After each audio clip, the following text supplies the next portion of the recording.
المعروف من غير رؤية والخالق من غير ربية الذي لم يزل قائما دائما إذ لا سماء ذات أبراج ولا ليل داج ولا بحر ساج ولا أرض ذات مهاد ولا خلق ذو اعتماد والصلاة والسلام والتحية والإكرام على نبي الرحمة وخازن المغفرة وقائد الخير والبركة ومنقذ العباد من الهلكة سيدنا ومولانا أبي القاسم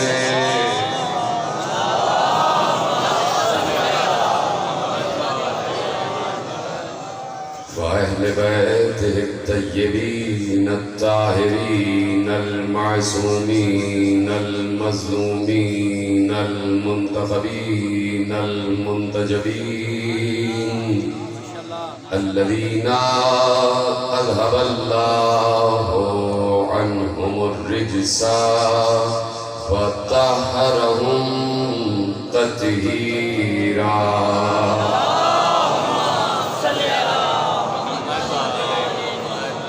أما بعد فقد قال الله سبحانه وتعالى في محكم كتابه المجيد وفرقانه الحميد وقوله الحق بسم الله الرحمن الرحيم سبحان الذي أسرى بعبده ليلا من المسجد الحرام إلى المسجد الأقصى الذي باركنا حوله لنريه من آياتنا إنه هو السميع البصير. صلوات علی محمد وعلی محمد.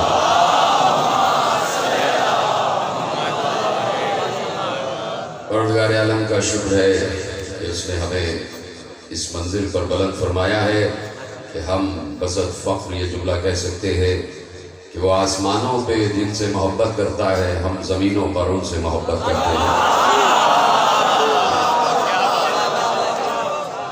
اس محبت میں، اس محبت رسول میں، اس محبت آل رسول میں ہم یہ کہنے میں حق بجانب ہیں کہ اللہ بھی ہمارا شریک ہے اور ہم بھی اللہ کے شریک ہیں. وہ بھی رسول سے محبت کرتا ہے، ہم بھی رسول سے محبت کرتے ہیں. وہ بھی آل رسول سے محبت کرتا ہے، ہم بھی آل رسول سے محبت کرتے ہیں. اور یہی بندگی کا سب سے بڑا تقاضا بھی ہے اور میزان بھی ہے. اور ہمارا عنوان گفتگو جو ہے وہ ہے اختیارات بندگی. اختیارات بندگی کہ بندگی انسان کو کیا اختیار عطا کرتی ہے، بندگی انسان کو کیا تصرف عطا کرتی ہے، بندگی انسان کو کس منزل معراج پر لے جاتی ہے. اللہ نے کسی انسان کے لیے نہیں کہا بلکہ اللہ نے کہا میں اپنے بندے کو معراج پر لے گیا ہوں. تو ہم 1400 برس سے مجلس عزا کا فرش بچھا کر دنیا کو بتا رہے ہیں کہ بندے بن جاؤ.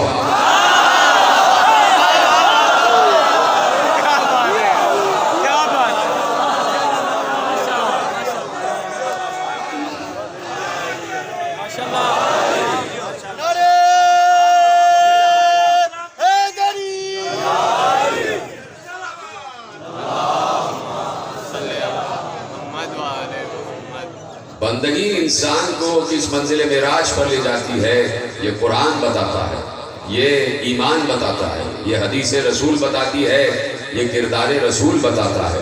اللہ کا رسول بندگی کی منزل معراج پر تھا۔ ایسا بندہ اللہ کا نہ ہوا ہے نہ ہوگا، اتنا عظیم بندہ کہ جسے معبود خود عبد کہہ رہا ہو، اتنا عظیم بندہ۔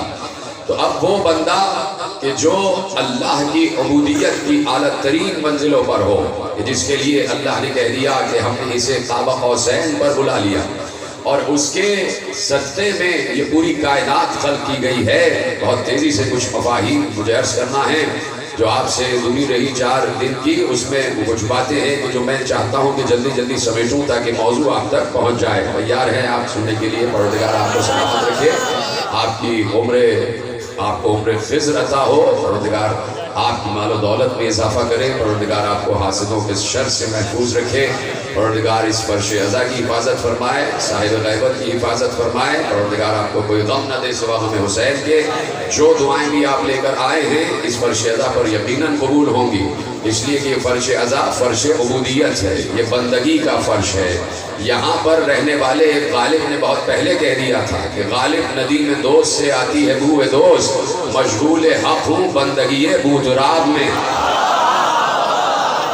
یہاں بندگی ہو رہی ہے، یہاں بندگی ہو رہی ہے، یہاں عبودیت کی منزلیں طے کی جا رہی ہیں۔ تو اب جتنے انبیاء ہیں وہ سب کے سب صدقہ ہیں رسول کے نور کا، وہ سب کے سب صدقہ ہیں رسول کے ظہور کا، چاہے آدم ہوں، چاہے نوح ہوں، چاہے ابراہیم ہوں، چاہے موسیٰ ہوں، چاہے عیسیٰ ہوں، یہ جتنے 1,23,999 انبیاء ہیں یہ سب کے سب ظہور مصطفیٰ کا صدقہ ہیں، نور مصطفیٰ کا صدقہ ہیں۔ جتنے انبیاء آئے سب کو اللہ نے علم عطا کیا، کوئی نبی بھی بغیر علم نہیں آیا۔ اللہ نے کہہ دیا علم آدم الاسماء کلہا، ہم نے آدم کو کل کے کل اسماء کا علم دے دیا۔ مجھے کوئی بتا سکتا ہے کہ یہ کل اسماء تھے کیا، یہ کل علم تھا کیا؟ کون تشریح کر سکتا ہے اس کی؟ کوئی بندہ ہی تشریح کر سکتا ہے۔ جب اللہ کا وہ بندہ کہ جس کا نام ہی صادق بندہ ہے، جس کا نام ہی صادق آل محمد ہے، ان سے پوچھا گیا کہ مولا علم آدم الاسماء کلہا، اس کی تفسیر کیا ہے؟ کیا کیا دیا گیا آدم کو، کیا کیا علم آدم کو نوازا گیا، کس کس علم سے آدم کو سرفراز کیا گیا؟ تو ارشاد فرمایا، میرے امام صادق نے ارشاد فرمایا کہ سنو، اللہ نے علم اللہ آدم فی قلم الذی فی اللوح، اللہ نے آدم کو قلم کے ذریعے علم دیا، اللہ نے آدم کو قلم کے ذریعے علم دیا، بالقلم فی اللوح، اللہ نے قلم کے ذریعے آدم کو علم دیا۔ یعنی آدم کو، جملہ ضائع نہیں ہونا چاہیے، یعنی آدم کو اللہ نے براہ راست علم نہیں دیا، قلم کے ذریعے علم دیا۔ اب ذرا تلاش کرو یہ قلم ہے کون کہ جس کے ذریعے علم دیا جا رہا ہے؟ بالقلم الذی فی اللوح، اللہ نے قلم کے ذریعے جو لوح پر چل رہا تھا اس کے ذریعے آدم کو علم عطا فرمایا۔ اور صرف یہی نہیں، ارشاد فرمایا ان الحروف کانت تتشکل لآدم فی قوالب نورانیہ عند ارادت مسماہا، کہا یہ جتنے حروف آدم کو تعلیم کیے گئے تھے، یہ جتنے حروف آدم کو سکھائے گئے تھے، یہ سارے حروف شکلوں کی صورت میں آدم کے سامنے آ گئے۔ ہر حرف ایک شکل رکھتا تھا، ہر حرف ایک تصویر رکھتا تھا۔ آدم کے سامنے سارے حروف تصویر کی شکل میں مجسم ہو کر آ گئے، سب آدم کے سامنے قوالب نورانیہ کی شکل میں متشکل ہو گئے۔ اور ایسے میں معصوم نے گفتگو آگے بڑھائی، کہا کہ اللہ نے علم اللہ آدم 70,000 بابا من العلم، اللہ نے آدم کو 70,000 علم کے باب تعلیم کیے۔ اس کی بات ہو رہی ہے، ہمارے اور آپ کے باپ کی بات ہو رہی ہے، یہ ہمارے باپ کا تذکرہ ہے، کوئی اس تذکرے پہ پابندی لگا نہیں سکتا، یہ ہمارے باپ کا تذکرہ ہے، یہ ہمارے باپ کا ذکر ہے۔ باپ ہے نا آدم، سب کا باپ ہے آدم، یہ ابو البشر کا ذکر ہے۔ اور وہ کہہ رہے ہیں، معصوم ارشاد فرما رہے ہیں کہ علم آدم، اللہ نے آدم کو علم دیا 70 بابا من العلم، 70,000 علم کے باب آدم کو تعلیم کیے اللہ نے۔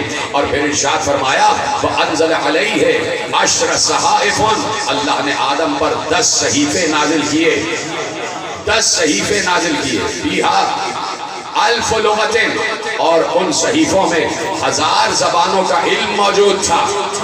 یعنی آدم 1000 زبانیں جانتے تھے. جملہ آپ نے محفوظ نہیں کیا.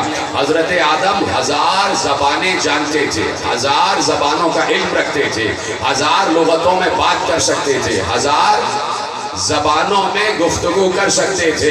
پڑھا لکھا بچہ میرے سامنے بیٹھا ہوا ہے. یہ مجھے بتایا جائے کہ جب حضرت آدم زمین پر آئے ہیں تو کیا پہلے سے کوئی انسان موجود تھا؟ کوئی موجود نہیں ہے.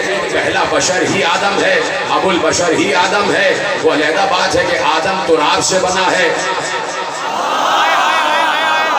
ذرا سلامت رہے، ایسی جملہ محفوظ کریں. آدم ابو البشر ہیں. آدم سب سے پہلا انسان ہے جو زمین پر آیا ہے. اس سے پہلے کوئی انسان ہے ہی نہیں. جب زمین پر کوئی انسان ہی نہیں ہے تو پھر یہ 1000 زبانوں کا علم دیا کیوں ہے؟ کس سے بات کریں گے آدم؟ کس سے گفتگو کریں گے آدم؟ کوئی بات ہی کرنے والا نہیں ہے. تو 1000 زبانوں کا علم دیا کیوں ہے؟ تو یقیناً جملہ پہنچے گا. دائیں بائیں آگے پیچھے جتنے حضرات بیٹھے ہیں خدا سب کو سلامت رکھے. جملہ پہنچے گا کہ جب حجت خدا اس وقت آئے کہ جب زمین پر کوئی زبان بولنے والا تھا ہی نہیں، تب اپنے حجت کو 1000 زبانوں کا علم دے کے بھیجتا ہے. جب پوری دنیا میں 1000 زبانیں بولنے والے لوگ ہوں تو کیا اپنے حجت زمانہ کو بغیر زبان بھیج دے گا؟ بغیر علم بھیج دے گا؟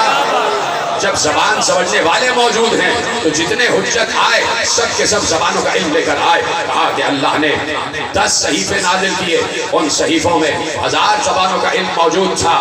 ان صحیفوں میں 1000 زبانوں کا علم موجود تھا. اب ارشاد فرمایا قد تبین اللہ فی اخبار الدنیا، اور ان صحیفوں میں دنیا میں جو کچھ ہونے والا تھا وہ سب کا سب ان صحیفوں میں لکھا ہوا تھا. آدم کو معلوم تھا کہ قیامت تک دنیا کے ساتھ کیا کیا حالات پیش آنے والے ہیں. مشرق میں کیا ہوگا، مغرب میں کیا ہوگا، شمال میں کیا ہوگا، جنوب میں کیا ہوگا، سرا میں کیا ہوگا، سریا میں کیا ہوگا. ہر انسان کے ساتھ کیا کیا واقعات پیش آئیں گے. اللہ نے کہہ دیا، معصوم نے ارشاد فرمایا قد تبین اللہ فی اخبار الدنیا. ان تمام صحیفوں میں دنیا کی خبریں موجود تھیں. وما یکون، اور جو کچھ ہونے والا تھا فی اہل کل زمانے، جو کچھ بھی انسانوں کے ساتھ ہونے والا تھا وہ سارا کا سارا ان صحیفوں میں موجود تھا. آدم جانتے تھے. آدم کے پاس اللہ نے یہ دیا تھا علم آدم الاسماء کلھا. صرف ایک جملے کے لیے زحمت دے رہا ہوں اور وہ جملہ جب آپ تک پہنچے گا تو یقیناً آپ سے میں دعا لینے کے لیے بیٹھا ہوا ہوں. علم آدم الاسماء کلھا. 10 صحیفے نازل ہوئے. ان صحیفوں میں 1000 زبانوں کا علم تھا.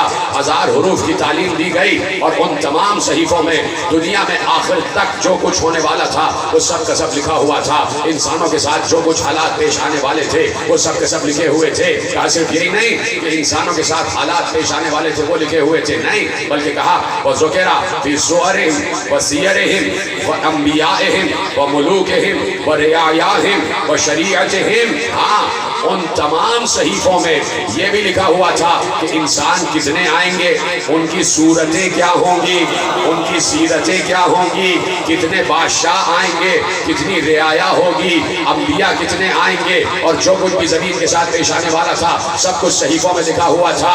جملہ یقیناً آپ کے حوالے کر رہا ہوں. حضرت آدم کو قیامت تک آنے والے ہر انسان کی شکل دکھائی گئی.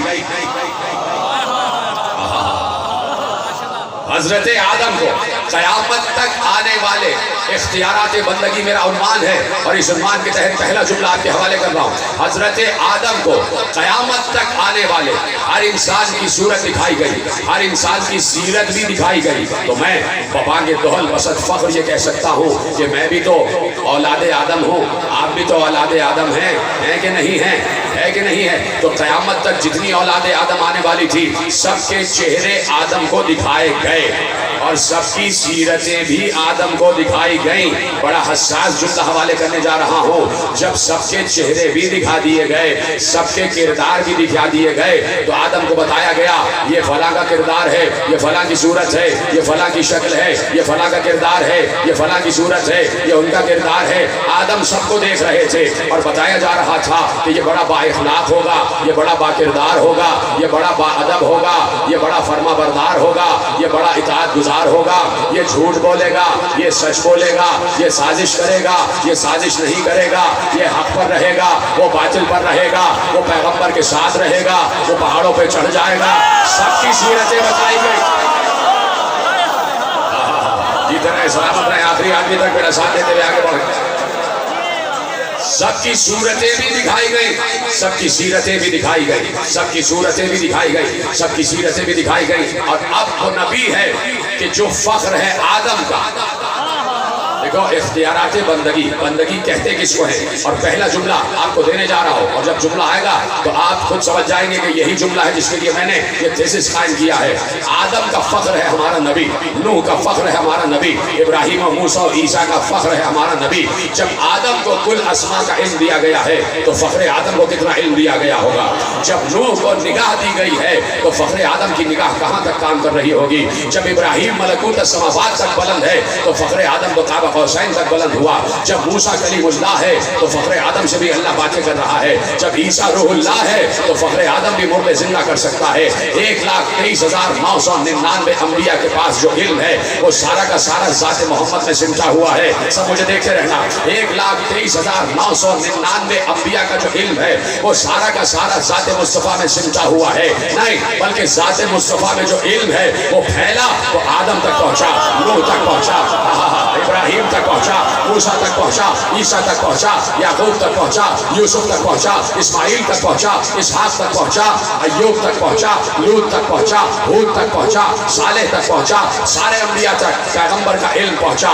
اتنا عظیم علم رکھنے والا نبی، اتنا عظیم علم رکھنے والا نبی، آگے پیچھے دائیں بائیں جتنے حضرات بیٹھے ہیں سب کے حوالے جملہ کر رہا ہوں۔ اختیارات بندگی، بندگی میرا عنوان ہے، اور بندگی کے حوالے سے عظیم جملہ آج کی تقریر کا پہلا جملہ آپ کے حوالے کر رہا ہوں۔ اتنا علم رکھنے والا نبی، اتنا علم رکھنے والا نبی جو کعبہ قوسین تک پہنچا ہوا ہے، جس نے سدرہ بھی دیکھا ہوا ہے، جس نے جنتیں بھی دیکھی ہوئی ہیں، جس نے جہنم بھی دیکھا ہوا ہے، جس نے شجر طوبہ بھی دیکھا ہوا ہے، جس نے عرش بھی دیکھا ہوا ہے، جس نے کرسی بھی دیکھا ہوا ہے، جس نے لوح بھی دیکھا ہوا ہے، جس نے قلم بھی دیکھا ہوا ہے۔ نہیں بلکہ جو خود لوح ہے، جو خود قلم ہے، جو خود عقل ہے، جو خود نور ہے، جو خود وجود ہے، اتنا عظیم علم رکھنے والا نبی کہ جو دنیا کو دیکھ کر بتا دیتا ہے کہ کسی کے ساتھ کیا پیش آنے والا ہے، جو مشرقوں کی خبر رکھتا ہے، جو مغربوں کی خبر رکھتا ہے، جو سرا کی خبر رکھتا ہے، جو سریا کی خبر رکھتا ہے، جو آسمانوں کی خبر رکھتا ہے، جو زمینوں کی خبر رکھتا ہے، جو انسانوں کی خبر رکھتا ہے، جو جنات کی خبر رکھتا ہے، جو ملائکہ کی خبر رکھتا ہے، جو فرشتوں کی خبر رکھتا ہے، جو انبیاء کی خبر رکھتا ہے،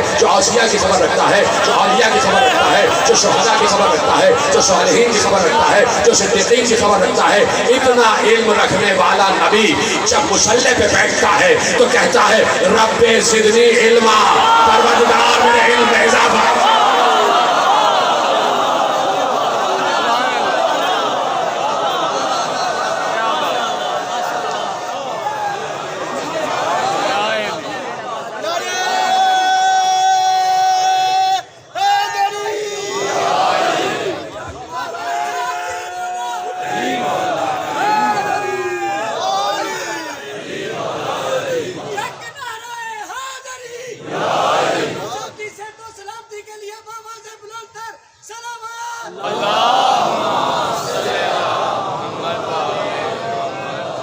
سارے سامنے سارے ساتھ ماشاءاللہ، اتنا علم رکھنے والا نبی جب مصلی پہ بیٹھتا ہے ہاتھ اٹھا کے کہتا ہے رب زدنی علما، پروردگار میرے علم میں اضافہ فرما۔ اس کو کہتے ہیں بندگی، اس کو کہتے ہیں بندہ ہونا، اس کو کہتے ہیں عبودیت، یعنی چاہتے ہیں مسلسل علم میں اضافہ ہو۔ کیوں علم میں اضافہ ہو؟ اس لیے کہ اللہ لامحدود ہے تو علم بھی لامحدود ہے، اللہ لامحدود ہے تو علم بھی لامحدود ہے۔ اور جب میں کہہ رہا ہوں کہ یہ علم پھیلا ہے تو انبیاء میں تقسیم ہوا ہے، اگر یقین نہ آئے، اور جب یہ علم سمٹا ہے تو ذات مصطفیٰ میں سمٹ کر آ گیا۔ اگر یقین نہ آئے تو اسی مصطفیٰ کے وسیلے، بھئی نبی سے تو چھوٹا ہوتا ہے نا وسیع، نبی سے تو چھوٹا ہوتا ہے وسیع، اس نبی کے وسیلے ایک جملہ کہا تھا جو جملہ 1400 برس سے ممبر سے دہرایا جا رہا ہے، اور جو جملہ سامعین کے ذہن میں محفوظ ہے، جو جملہ بچے بچے کو یاد ہے کہ فرمانے والے نے فرمایا کہ اللہ نے 114 صحیفے نازل کیے۔ آدم پر 10 صحیفے نازل ہوئے، اس میں کتنا علم ہے؟ قیامت تک کا علم ہے. اور جب 114 صحیفے نازل ہوئے ہیں تو کتنا علم ہوگا؟ سارا کا سارا علم سمٹ کے 114 صحیفوں میں آ گیا. جتنا علم کائنات میں پھیلا ہوا ہے وہ 114 صحیفوں میں ہے. اور دوسرا جملہ میں کہوں گا، آپ کے چہروں پہ مسکراہٹ آ جائے گی. مولا نے فرمایا کہ جو کچھ علم پھیلا ہوا ہے وہ سب کا سب 114 صحیفوں میں سمٹا ہوا ہے. 114 صحیفوں میں جو کچھ ہے وہ قرآن میں ہے. قرآن میں جو کچھ ہے وہ سورہ فاتحہ میں ہے. سورہ فاتحہ میں جو کچھ ہے وہ بسم اللہ الرحمن الرحیم میں ہے. بسم اللہ الرحمن الرحیم میں جو کچھ ہے وہ بائے بسم اللہ میں ہے. جو بائے بسم اللہ میں ہے وہ نقطہ با میں ہے. اور علی نقطہ با ہے. جس نبی کا وسیع اتنا عالم ہے وہ نبی کتنا بڑا عالم ہوگا.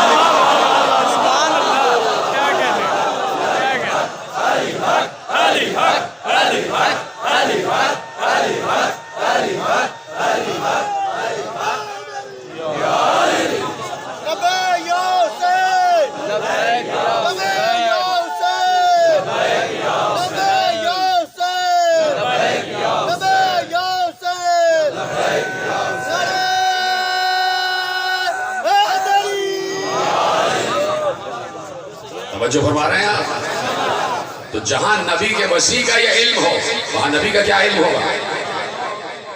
پیغمبر نے بتایا، پیغمبر کے صادق نمائندے نے بتایا کہ آدم کو قیامت تک آنے والے ہر شخص کی صورت دکھائی ہوئی.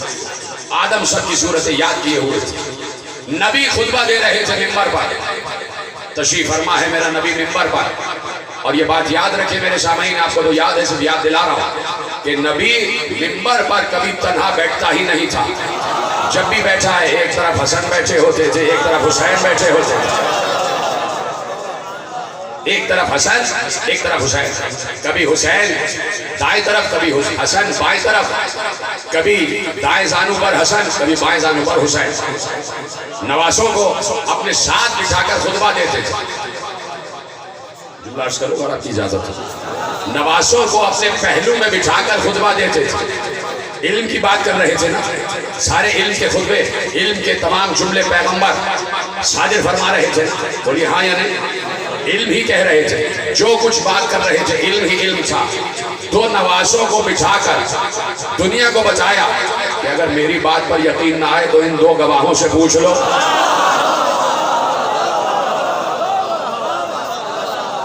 اپنے ساتھ گواہ بٹھاتے تھے اور ایک گواہ سامنے بیٹھا ہوتا تھا. دو گواہ دائیں بائیں اور ایک گواہ علی کی صورت میں سامنے بیٹھا ہوتا. تخلیق کائنات کا گواہ ہے وہ علی. اور پیغمبر خطبہ دے رہے ہیں اور خطبہ دیتے دیتے پیغمبر نے کہا دیکھیے قرآن جو ہے وہ ہر مسئلے کا حل اپنے دامن میں محفوظ رکھتا. اس بات سے تو آپ متفق ہو؟ ہر مسئلے کا حل قرآن اپنے دامن میں محفوظ رکھتا. اگر کہیں کوئی نبی کے علم پر اعتراض کرے کہ نبی کے پاس یہ علم نہیں تھا، نبی کے پاس یہ علم نہیں تھا، نبی کے پاس یہ علم نہیں تھا، اور آگے آنے والی تقریروں میں ہم عرض کریں گے اور اس کا جواب بھی دیں گے اور اس کا جواب قرآن سے دیں گے کہ نبی کے پاس کتنا علم تھا. وہ نبی کہ جو فخر آدم ہے وہ خطبہ دے رہے ہیں اور خطبہ دیتے دیتے عرض کروں خطبہ دیتے دیتے پیغمبر نے ایک بار ارشاد فرمایا عرضت علی امتی کما عرضت علی آدم. میرے سامنے میری پوری امت کو پیش کیا گیا. میرے سامنے میری پوری امت کو، اس وقت بھی امت محمد ہے اور قیامت تک امت محمد رہے گی. عرضت علی امتی کما عرضت علی آدم. اللہ نے میرے سامنے میری پوری امت کو پیش کیا جیسے آدم کے سامنے قوم آدم کو پیش کیا. وَعَلِمْتُ مَنْ يُؤْمِنَ بِي وَمَنْ يَكْفُرْ بِي. اور میں جانتا ہوں کہ ان میں سے کتنے مومن ہوں گے کتنے کافر ہوں گے. سلامت رہے آپ. پیغمبر اپنے علم کا اعلان کر رہے تھے عرضت علی امتی کما عرضت علی آدم وعلمت من یؤمن بی ومن یکفر بی.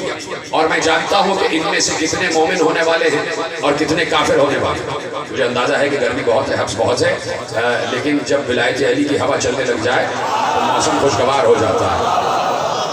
میرے ساتھ رہیے.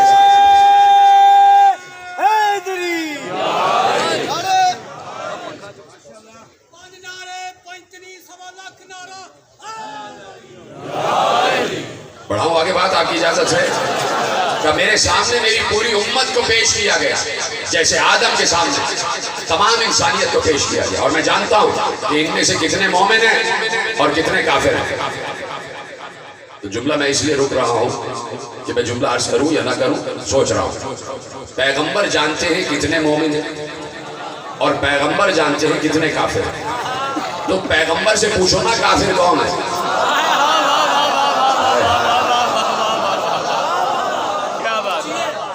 پیغمبر سے پوچھا جائے کہ کافر کون، یہ پیغمبر جانتا ہے۔ مومن کون ہے، یہ بھی پیغمبر جانتا ہے۔ مومن کون ہے، یہ پیغمبر سے زیادہ بہتر کون جانتا ہے؟ اس لیے کہ مومن کہتے ہیں ایمان والے کو، اور ایمان والا کہتے ہیں اسے کہ جو ایمان کو پہچانتا ہو۔ اور رسول نے خندق میں ایمان کا تعارف کرا دیا تھا۔ اگر کوئی کہیں پر کسی گروہ کو بیٹھ کر کفر کا الزام لگا رہا ہے تو جملہ ان کی خدمت عالیہ میں عرض کر دوں کہ مومن کہتے ہیں ایمان والے کو، ایمان والا کہتے ہیں اسے جو ایمان کو پہچانتا ہو۔ ایمان کیا ہے، خندق میں پیغمبر نے بتایا۔ جا رہا تھا ابو طالب کا بیٹا علی، یہ جملہ مجھے کہنا نہیں تھا لیکن بات آ گئی ہے تو عرض کر رہا ہوں، مجھے پلٹنا ہے جملے پہ واپس، لیکن آپ کی اذہان عالیہ کی خدمت میں جملہ عرض کر رہا ہوں اور آپ کی مودت و معرفت کی نظر جملہ عرض کر رہا ہوں کہ بھائی معصوم نے ارشاد فرمایا، معصوم نبی نے ارشاد فرمایا، جا رہا تھا ابو طالب کا بیٹا علی، خندق میں ابو طالب کا بیٹا علی جا رہا تھا۔ پیغمبر نے کہا یہ علی نہیں جا رہا، یہ ایمان جا رہا ہے، یہ کل ایمان جا رہا ہے۔ تو میرے عزیزو، عالم اسلام کی خدمت میں دست بستہ جملہ عرض کرنا چاہتا ہوں کہ خندق میں پیغمبر نے علی کو ایمان کا لقب دے دیا، کل ایمان کا لقب دے دیا۔ اب علی ہے ایمان، علی ہے ایمان، اور علی والا ہے ایمان والا۔ علی والا ہے کون؟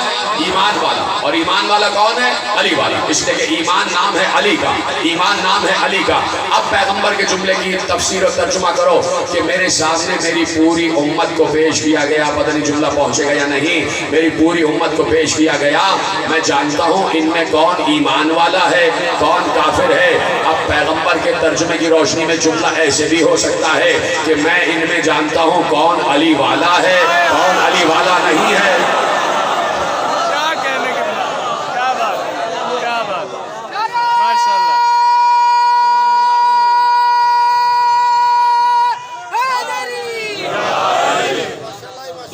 مہدی صاحب آپ کے لیں گے تاکہ یہ معاملات بھی جلدی سے طے ہو جائیں اور میں اپنی منزل مقصود پر جلدی سے پہنچ سکوں۔ بآواز بلند صلوات پر محمد۔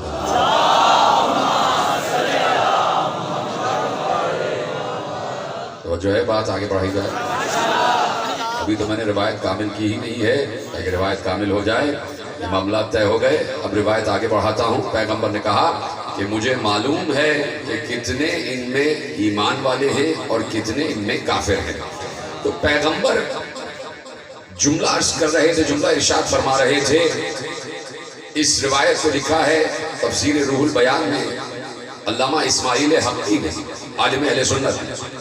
پیغمبر جملے ارشاد فرما رہے تھے کہ میرے سامنے میری امت کو پیش کیا گیا اور میں جانتا ہوں کہ ان میں کتنے مومن ہیں کتنے کافر ہیں۔ پیغمبر کے سامنے کچھ منافق بیٹھے ہوئے تھے۔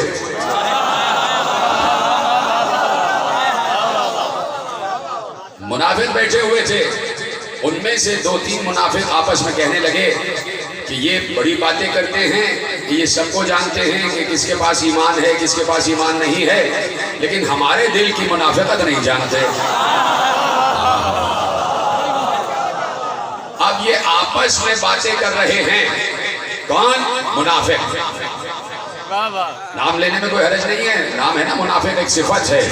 اس صفت کا ذکر قرآن میں بھی ہے، پورا سورہ ہے، مومنون کے نام سے بھی ہے اور منافقون کے نام سے بھی ہے۔ یہ مومنون کون ہیں یہ بھی آپ جانتے ہیں، یہ منافقون کون ہیں یہ بھی آپ جانتے ہیں۔ پورا عالم اسلام جانتا ہے کہ مومن کی تفسیر کیا ہے اور منافق کی تفسیر کیا ہے۔ جو دل میں کچھ رکھے زبان پر کچھ ہو اسے منافق کہتے ہیں، مومن اسے کہتے ہیں کہ جو دل میں ہو زبان پر بھی وہی ہو۔ تو اب یہ منافق کون ہے؟ قرآن نے سورہ منافقون میں ارشاد فرمایا اذا جاءک المنافقون، اے نبی یہ منافق آپ کے پاس آتے ہیں. تھک گئے شاید آپ.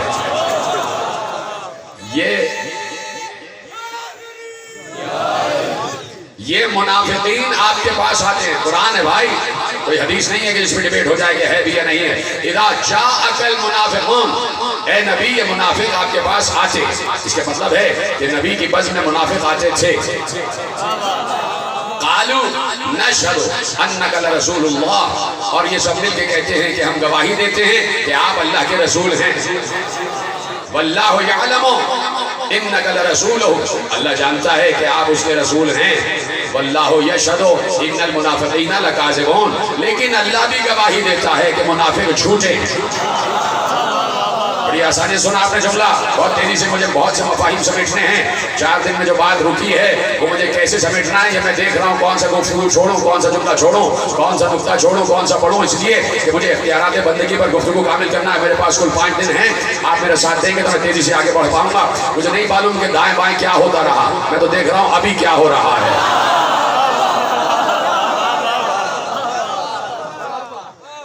اور سمجھ رہے ہیں آج 5 محرم ہے تو ہمارے لیے 5 کا عدد بڑی اہمیت رکھتا ہے.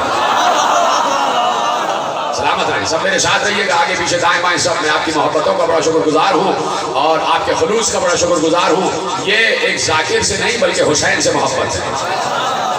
یہ حسین سے محبت ہے. یہ جتنے حضرات بیٹھے ہیں سب کے سب حسینی بیٹھے ہوئے ہیں. سب کے سب مادر حسین کو خراج عقیدت پیش کرنے بیٹھے. میں بھی ان کا ایک ادنا سا خادم ہوں، ایک ادنا سا غلام ہوں، ایک ادنا سا نوکر ہوں. اور یہ تمام معاملات انہیں کے سپرد ہوتے ہیں. وَأُفَوِّضُ أَمْرِي إِلَى اللَّهِ إِنَّ اللَّهَ بَصِيرٌ بِالْعِبَادِ، میں اپنے تمام امور اللہ کے سپرد کرتا ہوں. وہ بندوں کو بہتر جانتا بھی ہے، پہچانتا بھی ہے.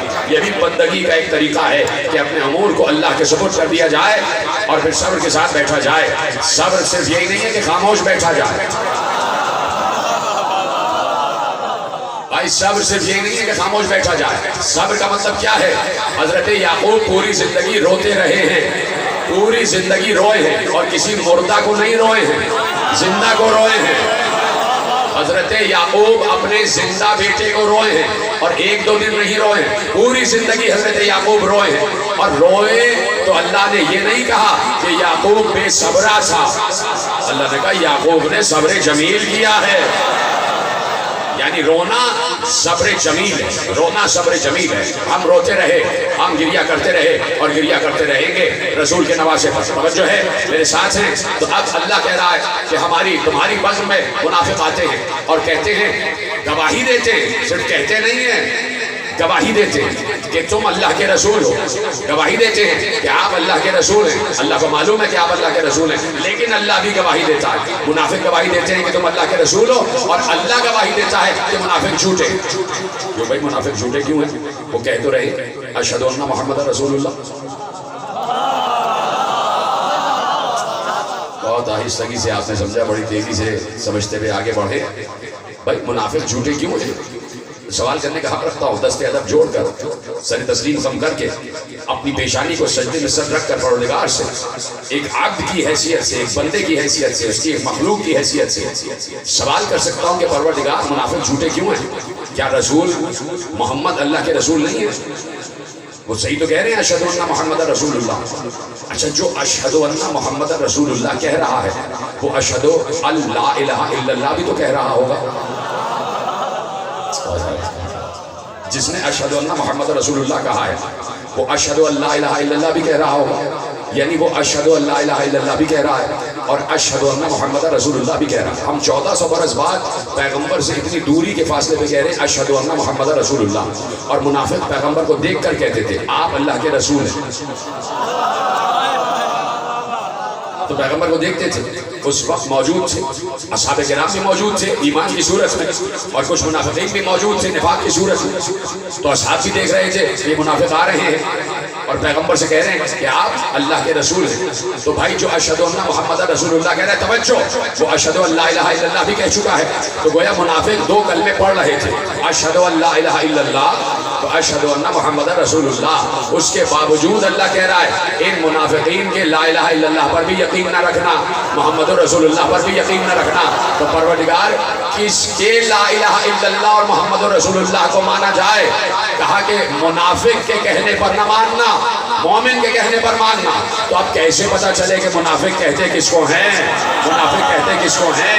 جاؤ پڑھو، صحیح مسلم میں لکھا ہوا ہے، سنن ابن ماجہ میں لکھا ہوا ہے، مشکات شریف میں لکھا ہوا ہے، ترمذی شریف میں لکھا ہوا ہے، کنز العمال میں لکھا ہوا ہے، سوائق المحرقہ میں لکھا ہوا ہے کہ حضرت ابو سعید خدری رضی اللہ تعالی عنہ فرماتے ہیں کہ جب ہم اپنی بزم سے منافق کو جدا کرنا چاہتے تھے تو علی علی کیا کرتے تھے۔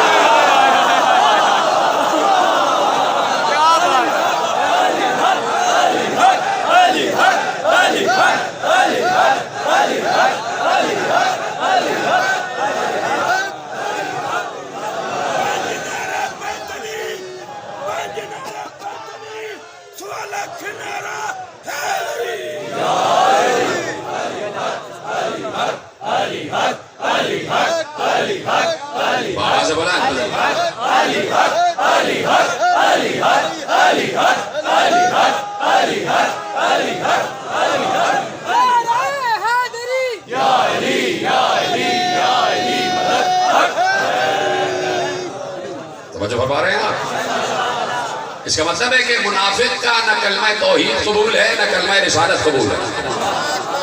جس نے جملہ محفوظ کیا اس کو میں شکر گزار ہوں، اور جو خاموش رہا اس کے لیے دعا کر رہا ہوں۔ منافق کا نہ کلمہ توحید نہ کلمہ رسالت، دونوں کلمے اللہ کی بارگاہ میں قبول نہیں ہیں، اس لیے کہ اللہ کہہ رہا ہے یہ جھوٹے، ان کی زبان پہ کچھ ہے دل میں کچھ ہے، ان کی زبان پہ کچھ ہے دل میں کچھ ہے۔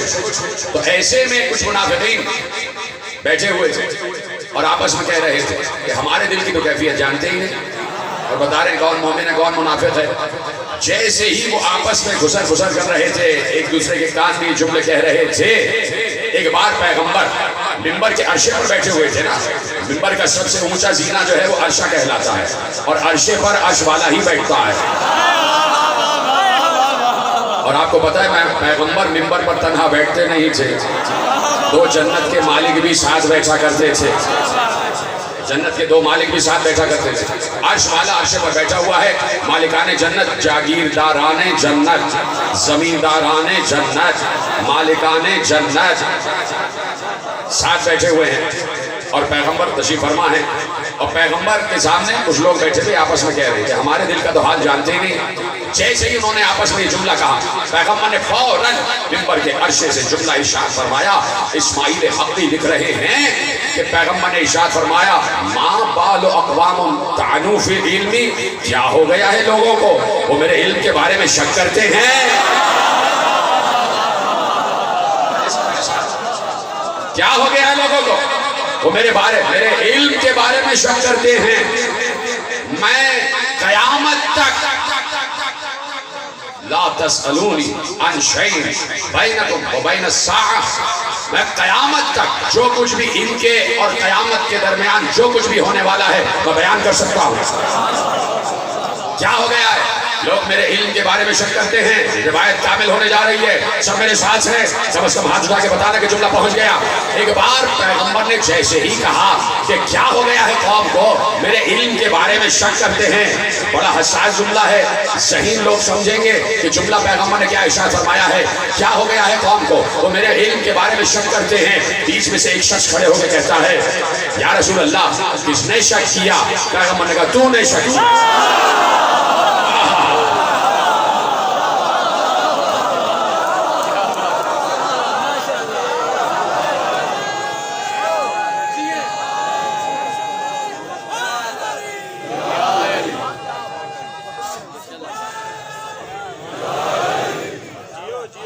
جو ہے رسول جانتا ہے قیامت تک جتنا علم ہے رسول کو علم ہے، جملے کا لطف لے دیتے ہیں، قیامت تک جتنا علم ہے رسول کو علم ہے، جملہ پلٹ دوں، قیامت تک جتنا علم ہے رسول کا علم ہے،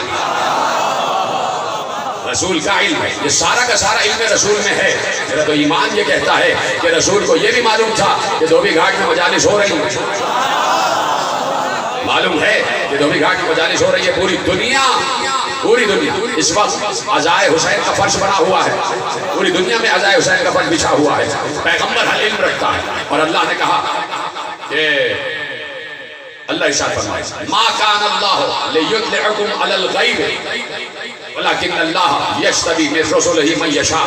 ارشاد فرمایا کہ اللہ اپنا علم غیب کسی پر ظاہر نہیں کرتا، اللہ اپنا علم غیب کسی پر ظاہر نہیں کرتا. ہاں جسے رسولوں میں سے مجتبی کہے اس کو بتا دیتا، اس کو بتا دیتا. اسماعیل حقی روح البیان اس میں روایت لکھ رہے ہیں کہ انس بن مالک نے روایت محفوظ کی کہ جنگ بدر کی شب، بس بالکل تقریر آخر مراحل میں اڑ گئی. آج موضوع آپ کے تعارف کی منزل پر پہنچ چکا ہے. اختیارات بندگی میرا عنوان ہے، سب میرے ساتھ ہیں. خدا آپ کو سلامت رکھے، آپ کی مودتوں کو محبتوں کو سلامت رکھے. میں اس فرش عزا کے فراق میں 4 دن سے سو نہیں پایا. یقین فرمائیں کہ یہ ایک انسیت ہوتی ہے، ایک محبت ہوتی ہے. اور پورا جہاں جہاں میں تقاریر کرتا ہوں، یہاں سے لے کے مغربی ممالک تک، پوری دنیا کا خطہ خطہ جانتا ہے کہ میں نے کبھی کوئی افتراق کی بات کی ہی نہیں. میں نے کبھی امت میں تفرقے کو اچھا جانا ہی نہیں، اس لیے کہ امت میری نہیں ہے، امت رسول کی ہے. اور کسی کو حق نہیں ہے کہ امت کو لڑوائے، اس لیے کہ حسین کا پیغام ہی محبت کا پیغام ہے. یہاں سے ہمیشہ محبت کا پیغام گیا ہے. اور فیصل آباد کی فضا ماشاءاللہ سے ہمیشہ سے سازگار رہی ہے. جس نے بھی الٹی سیدھی رپورٹنگ کی ہے تو اس رپورٹر کی رپورٹ ہونی چاہیے. کم از کم صاحبان حل و عقد کو ان معاملات کی پہلے انویسٹیگیشن کرنی چاہیے اور اس کے بعد فیصلہ صادر ہونا چاہیے. اور بھی بہت سے ہمارے خطباء پر اور علماء اہل سنت پر بھی پابندی لگی ہے، تو یہ ایسا نہیں ہونا چاہیے. جب محرم آ رہا ہے تو یقیناً یہ فضا سازگار رہنی چاہیے. حسین کا پیغام اہل سنت بھی مناتے ہیں، اہل تشیع بھی مناتے ہیں، اہل حدیث بھی مناتے ہیں، اہل دیوبند بھی مناتے ہیں، حنفی بھی مناتے ہیں، بریلوی بھی مناتے ہیں، اور سب شان سے مناتے ہیں. تو یقین فرمائیں کہ یہ ایک ماحول ہے جو 16 برس سے ترتیب ہوا ہے. تو اس کو میں بھی مس کر رہا تھا اور آپ کی شکل دیکھنے کے لیے میں بھی ترس رہا تھا. اور میں نے دیکھا کہ یقیناً آپ حضرات کی محبتیں اور ان محبتوں کا میں شکر گزار ہوں، اور انتظامیہ کا بھی شکر گزار ہوں کہ جنہوں نے ہمارے ڈی سی وغیرہ نے جو کچھ بھی مجھے جعفر نقوی صاحب نے بریف کیا ہے اس کی روشنی میں ہمارے انتظامیہ نے بھی بہت تیزی کے ساتھ یہ امور انجام دیے اور بہت تیزی کے ساتھ یہ امور انجام پذیر ہوئے. اور آج ہم بیٹھے ہوئے ہیں، مجلس نہیں رکی.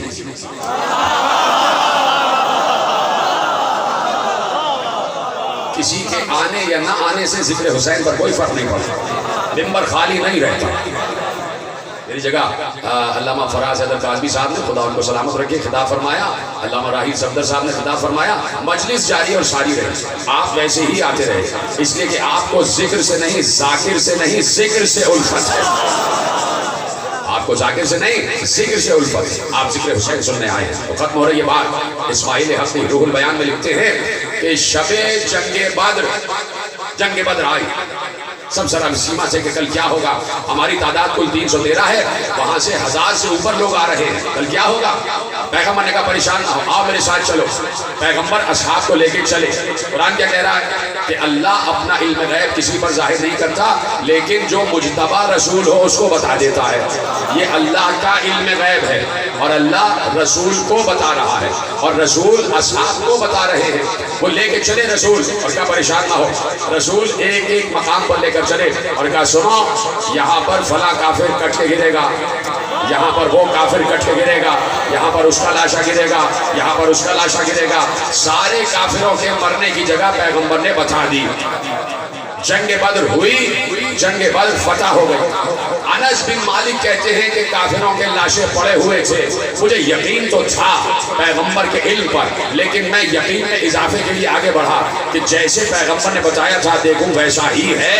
تو کہتے ہیں جہاں جہاں پیغمبر نے بتایا تھا ناخن بھر کوئی لاشا ادھر سے ادھر نہیں تھا. سلامت رہے. ناخن بھر کوئی لاشا ادھر ادھر نہیں تھا، انچ کا فرق بھی نہیں تھا، انچ کا فاصلہ بھی نہیں تھا. یہ ہے پیغمبر کا علم. تو پیغمبر جب یہ تک جانتا ہے کہ کافروں کے لاشیں کہاں پڑے ہوئے ہوں گے، پیغمبر یہ بھی جانتا ہے کہ کربلا میں حسین کا لاشا کہاں گرا ہوا ہے. رسول یہ بھی جانتے ہیں کہ کربلا میں میری آل اور اولاد کے ساتھ کیا ہوگا. بار بار حسین کا بوسہ لیتے تھے، حسین کو چومتے تھے، حسین کو سینے سے لگاتے تھے۔ ایک مرتبہ حسین رسول کے پاس آئے، 4 برس کا حسین ہے، چھوٹا سا قد ہے حسین کا۔ ماں سمجھ رہی تھی کہ نانا نواسے کو سینے سے لگا لے گا، اس دن سینے سے نہیں لگایا۔ حساس دل رکھنے والے بیٹھے ہیں نا، جملہ سمجھیے گا۔ پس پردہ میری ماں بہنیں بیٹھی ہیں، خدا آپ کے بھی سہاگ کو سلامت رکھے، آپ کے بھائیوں کو اور باپ کو سلامت رکھے۔ حسین آئے تو ماں سمجھ رہی تھی کہ آج رسول حسین کو سینے سے لگائیں گے، لیکن آج سینے سے نہ لگایا۔ ایک بار رسول کھڑے ہوئے اور حسین کے سامنے بیٹھ گئے۔ بیٹھنے کے بعد حسین کے قدموں سے لے کے سر تک ایک ایک جگہ کا بوسہ لے رہے تھے۔ سمجھ گئے ہو تو سینے پہ ہاتھ رکھ لو، ایک ایک جگہ کا بوسہ لے رہے تھے۔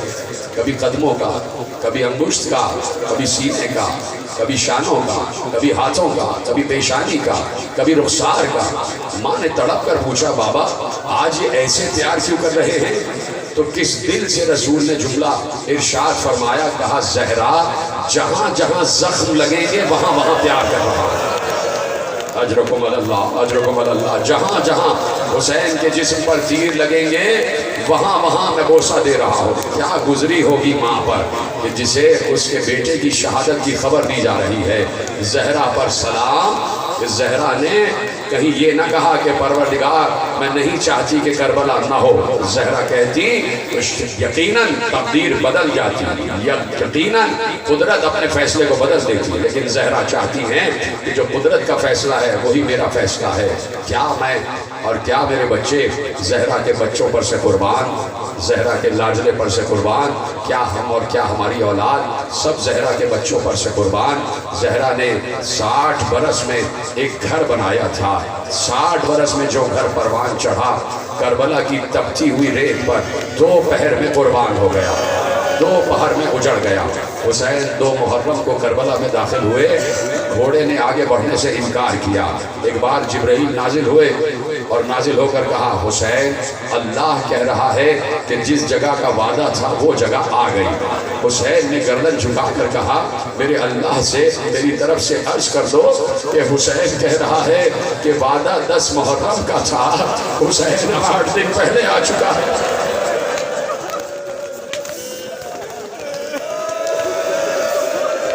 حسین 8 دن پہلے آ چکا ہے۔ حسین کو اپنا وعدہ یاد ہے۔ حسین سرزمین کربلا پر آ چکے، حسین نے کربلا سجانا شروع کر دی۔ 8 دن حسین نے کربلا سجائی ہے، اور اس عالم میں سجائی ہے کہ کہیں قاسم جیسا گلاب ہے، کہیں اون محمد جیسے گلاب ہیں، کہیں علی اکبر جیسا پھول ہے، کہیں عباس جیسا پھول ہے۔ یہ پورا گلدستہ حسین نے سجا کر رب کی بارگاہ میں پیش کر دیا۔ آج اسی حسین پر گریہ کر رہے ہیں۔ میرے عزیزوں، عاشور ہی کو کربلا آغاز نہیں ہوئی ہے، کربلا کا آغاز کوفے سے ہو چکا تھا۔ جملہ رونے کے لیے کافی تھا۔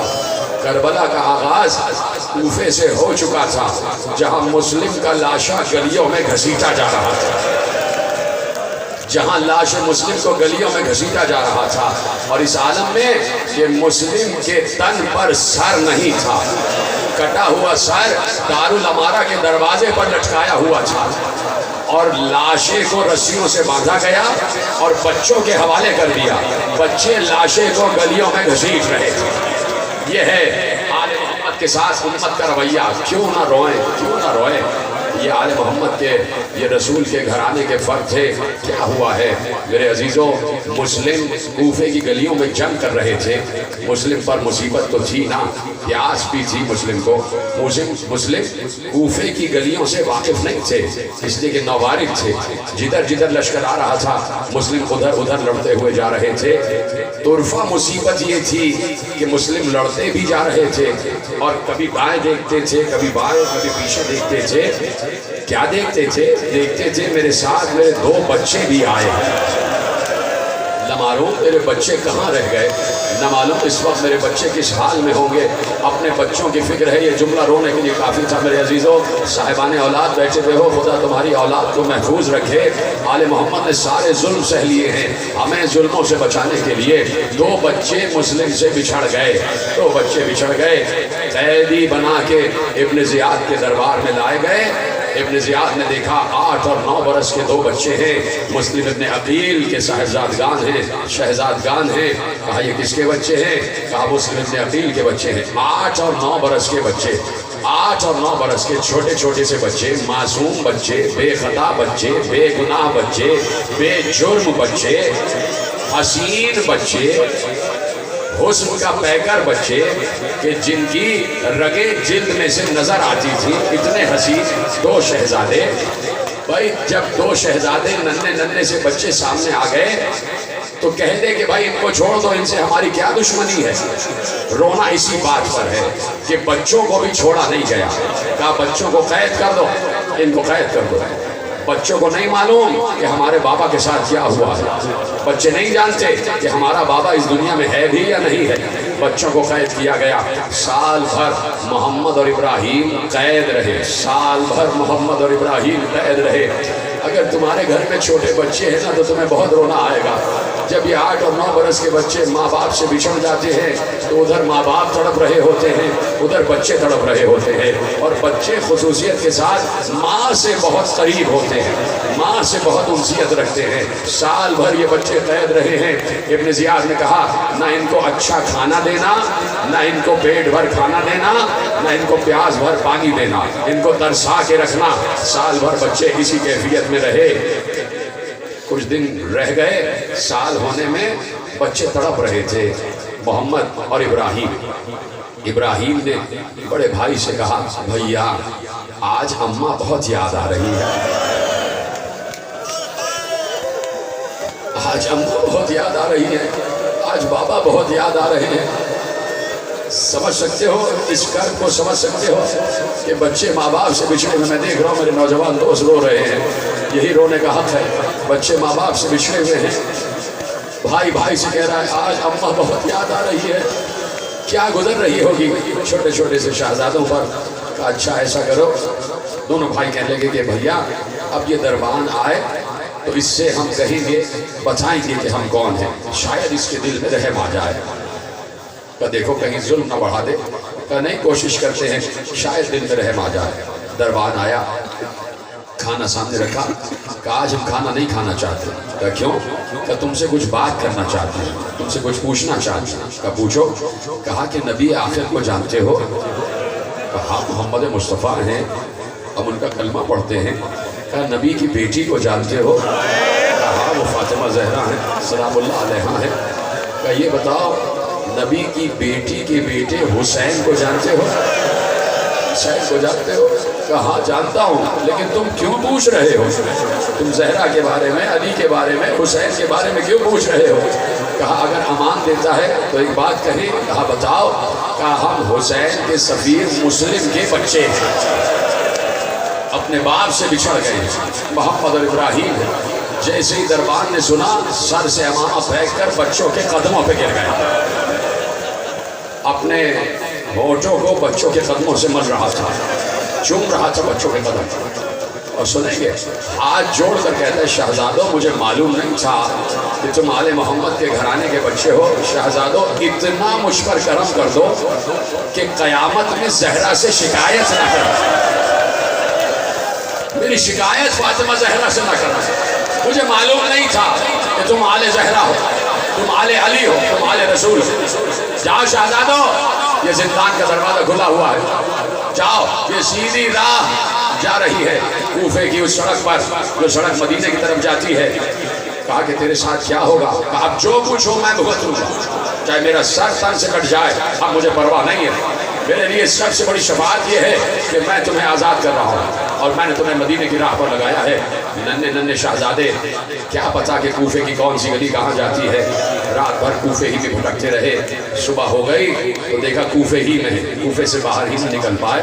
دونوں ایک دوسرے کے گلے سے لگے، چاروں طرف دیکھنے لگے۔ کہا کہ ایسا نہ ہو کہ کوئی شقی آ جائے اور ہمیں گرفتار کر لے۔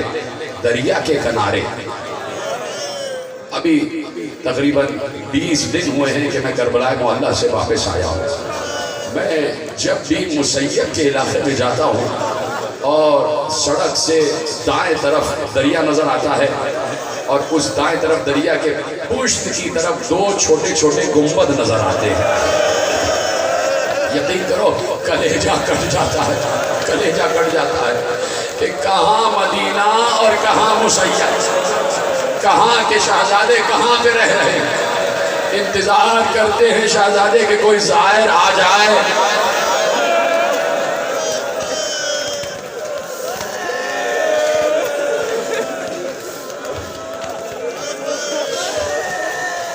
شہزادے انتظار کرتے ہیں اور زائر پہنچ جاتے ہیں، شہزادے دعا دیتے ہیں۔ دو ننھے ننھے گنبد نظر آتے ہیں، ان ننھے ننھے گنبدوں کے نیچے دو چھوٹی چھوٹی قبریں، دل کٹ کے رہ جاتا ہے، کلیجہ چھلنی ہو جاتا ہے، یقین کرو۔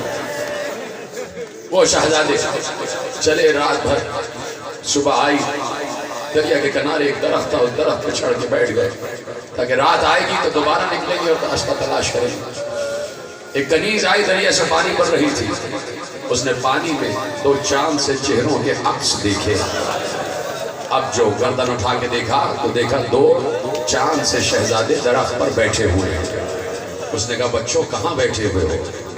کبھی درخت کمزور بھی ہوتا ہے، اگر گر گئے تو زخمی ہو جاؤ گے، نیچے آ جاؤ۔ بچوں نے پہلی مرتبہ پیار بھرا لہجہ سنا، پیار بھرا لہجہ سنا۔ بچے درخت سے نیچے آ گئے، کہ کون ہو، کس کے دال ہو؟ ہماری ماں کا کلیجہ تڑپ رہا ہوگا۔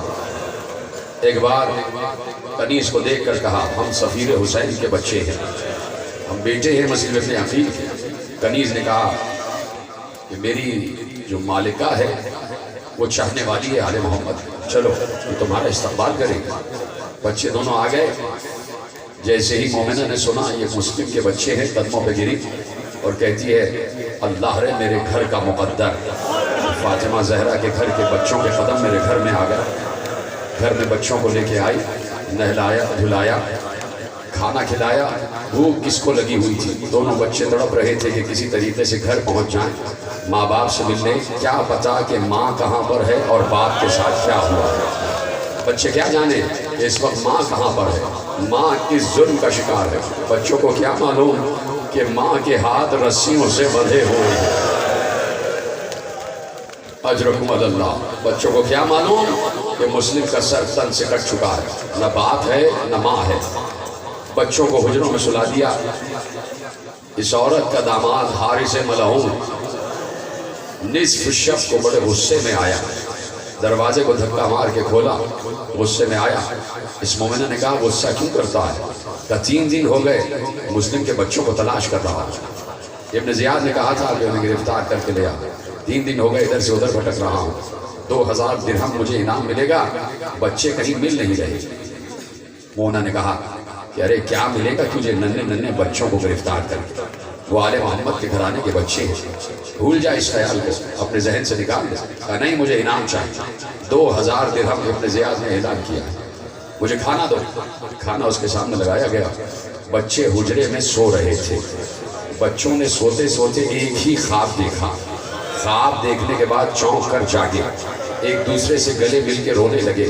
دونوں نے ایک دوسرے کو خواب بیان کیا کہ بھیا ہم نے خواب دیکھا ہے کہ رسول اللہ کی بزم سجی ہوئی ہے، اس بزم میں جناب فاطمہ زہرا بھی بیٹھی ہوئی ہے، اس بزم میں علی مرتضیٰ بھی بیٹھے ہوئے ہیں، حسن مجتبیٰ بھی بیٹھے ہوئے ہیں، چچا حسین بھی بیٹھے ہوئے ہیں۔ ایسے میں اس بزم میں ہمارے بابا مسلم آ گئے۔ جیسے ہی مسلم بابا آئے، جناب رسول خدا کو ہمارے بابا نے سلام کیا۔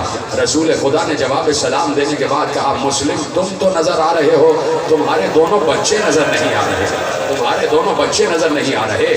تو ہمارے بابا نے کہا یا رسول اللہ ابھی تھوڑی دیر میں میرے بچے بھی آنے والے ہیں، ابھی تھوڑی دیر میں میرے بچے بھی آنے والے ہیں۔ کہا بھیا لگتا ہے کہ آج ہماری آخری شب ہے، آج ہماری آخری شب ہے۔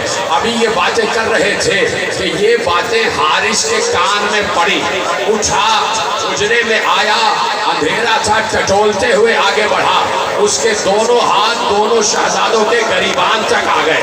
ایک بار گریبان پکڑ کے کہتا ہے کون ہو، کیوں بیٹھے ہو؟ کہا ہم مسلم ابن عقیل کے بچے ہیں۔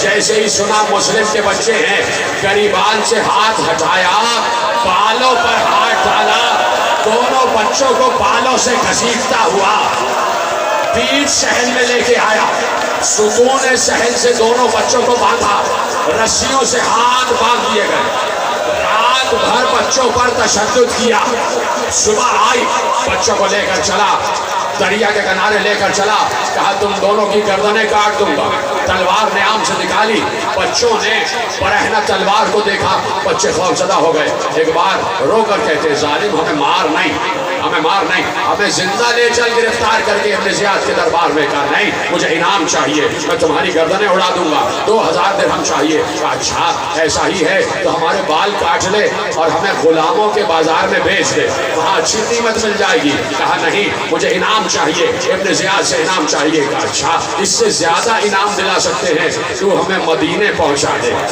تو ہمیں ہمارے گھر پہنچا دے، وہاں اس سے زیادہ انعام دلائیں گے، کہا نہیں مجھے انعام چاہیے، شیطان نے اس پر حلول کیا ہوا تھا، کہا کہ میں تمہاری گردنیں کاٹوں گا، کہا اچھا کچھ بھی نہیں کر سکتا تو اتنی اجازت تو دے کہ 2 رکعت نماز پڑھ لیں، بچوں نے 2 رکعت نماز پڑھی، 2 رکعت نماز پڑھنے کے بعد بچوں نے دعا کے لیے ہاتھ بلند کیے، یا احکم الحاکمین احکم بیننا و بینہ بالحق، پروردگار اے بہترین فیصلہ کرنے والے، اس ظالم اور ہمارے درمیان جلد فیصلہ کر، حق کے ساتھ فیصلہ کر، جیسے یہ ہم پر تشدد کر رہا ہے پروردگار ایسے ہی فیصلہ کر۔ بس یہ دعا ختم ہوئی تھی کہ محمد کے قریب گیا، محمد کی گردن پر چھری چلایا ہی چاہتا تھا کہ ابراہیم نے محمد کی گردن پر گردن رکھ کر کہا میرے سامنے میرے بھائی کو نہ مار، میرے سامنے میرے بھائی کو نہ مار، ابراہیم کی گردن پکڑی تو محمد نے ابراہیم کی گردن پہ گردن رکھ کر کہا میرے سامنے میرے بھائی کو نہ مار، کیا کرتا ایک بار محمد کے سر کو بالوں سے پکڑا، محمد کو زمین پر لٹایا، ابراہیم دیکھ رہا ہے، محمد کے گلے پر چھری چلی، گلا تن سے کٹا، گلا تن سے جدا ہوا، گلے کو زمین پر رکھا، محمد کے لاشے کو اٹھایا، ماتم کرو ماتم، محمد کے جسم کو اٹھایا، فرات میں پھینک دیا، فرات کی سطح پر جسم آیا، جسم رکا ہوا تھا، جسم رکا ہوا تھا، جیسے انتظار کر رہا ہے، سنا گے جملہ، ہاں تمہیں قسم ہے چادر زہرا کی، سینے پہ ہاتھ رکھو، میں بھی ماتم کر رہا ہوں تم بھی ماتم کرو۔ اب جو حارث فرات سے واپس آیا اس نے دیکھا کہ ابراہیم کی گود میں محمد کا کٹا ہوا سر ہے، کیا سن رہے ہو؟ ہاتھ اٹھاؤ، سینے پر ہاتھ مارو، سر پر ہاتھ مارو، ابراہیم کی گود میں محمد کا کٹا ہوا سر ہے، کبھی وہ بھائی کی زلفوں کو پیار کرتا ہے، کبھی وہ بھائی کے رخسار چومتا ہے، کبھی وہ بھائی کے کٹے ہوئے سر کی پیشانی کو چومتا ہے۔ حارث نے کہا ہٹو، سر کو ہٹاؤ، سر اٹھاؤ، اس نے کہا میں سر نہیں اٹھاؤں گا، مجھے اپنے بھائی کے خون سے اپنے چہرے کو لال کرنے دے۔ کہا ایسا کیوں کرنا چاہتا ہے؟ کہا میں ایسے ہی نانا رسول اللہ کی خدمت میں جاؤں گا، بار بار کہہ رہا تھا، بار بار کہہ رہا تھا کہ اپنا سر ہٹاؤ تاکہ تمہارا سر بھی کاٹوں۔ ابراہیم نے محمد کے سر کو نہ چھوڑا، ابراہیم محمد کے سر پر جھکا ہوا تھا، جب ابراہیم نہیں اٹھے ایک بار حارث آگے بڑھا، ابراہیم کی پشت سے تلوار چلائی، پشت سے کیا سن رہے ہو؟ پشت سے تلوار چلائی، گردن کاٹی گئی، دوسرا گلا بھی کٹا ہوا زمین پہ رکھا، لاشے کو اٹھایا، فرات کی لہروں کے حوالے کیا، دونوں بھائی ایک دوسرے کے بغل گیر ہو گئے، لاشیں فرات کی تہوں میں جا کر ڈوب گئے۔ ایک بار حارث آگے بڑھا، دونوں کے سروں کو بالوں سے پکڑ کے اٹھایا، بالوں سے پکڑ کے اٹھایا، شاید تقریر کا آخری جملہ ہو جائے، بالوں سے پکڑ کے اٹھایا، ابن زیاد کے دربار میں لایا۔ ابن زیاد نے 2 ننھے بچوں کے کٹے ہوئے سر حارث ملعون کے ہاتھ میں دیکھے تو بے اختیار کھڑے ہوتا ہے، بار بار کھڑے ہوتا ہے، بار بار بیٹھتا ہے، 3 بار کھڑا ہوا، 3 بار بیٹھا، اور اب بیٹھ کر کہتا ہے او ظالم کس ماں کی گود اجاڑ کے آ گئے، کس ماں کی گود اجاڑ کے آ گیا۔ اس نے کہا ابن زیاد مجھے انعام دے، مجھے انعام دے، میں مسلم کے بچوں کے سر کاٹ کر لایا ہوں۔ ایک بار ابن زیاد کھڑے ہو کر کہتا ہے ارے میں نے ان بچوں کو زندہ بھی دیکھا ہے، کیا سن رہے ہو؟ میں نے ان بچوں کو زندہ بھی دیکھا ہے، بڑے حسین بچے تھے، بڑے جمیل بچے تھے، ارے اس وقت ان کے چہرے سرخ کیوں ہو رہے ہیں، ان کے رخسار نیلے کیوں ہو رہے ہیں؟ اس نے کہا رات